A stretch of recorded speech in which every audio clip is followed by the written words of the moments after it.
இன்னைக்கு என்ன சேலஞ்ச் பண்ண போறேன்னு கெஸ் பண்ணுங்க. தேங்காய். இன்னைக்கு ஒரு நாள் ஃபுல்லா தேங்காய் சாப்பிட போறோம். இன்னைக்கு ஒரு நாள் ஃபுல்லா தேங்காய் தான் சாப்பிட போறோம்.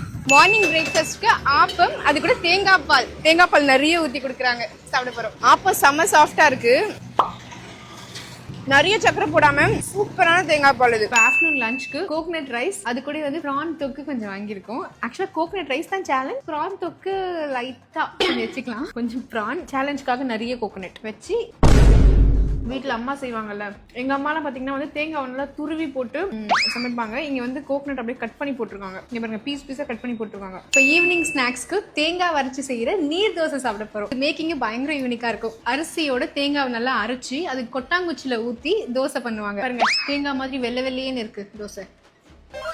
இது மெயின் சைட் டிஷ்ஷே வந்து கோகனட் ஜாகரி தானா. இனிப்பா இருக்குமா, காரமா வேணா இந்த சட்னி, ஸ்வீட்டா வேணா இந்த சட்னி. நார்மல் தோசை மாதிரி இல்லாம கொஞ்சம் நல்லாவே சாஃப்டா டிஃபரெண்டா இருக்கு. இப்போ நைட் டின்னருக்கு தேங்காய் பூ சாப்பிட போறோம். ஆக்சுவலா கோகனட் பாப்சிக்கல் சாப்பிடலாம் நினைச்சோமா, போற வழியில இதை பார்த்தேன்,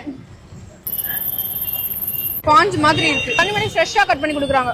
ஓகே, இன்னைக்கு ஒன் டே ஃபுல்லா சக்சஸ்ஃபுல்லா கோகனட் வச்சு சாப்பிட்டாச்சு.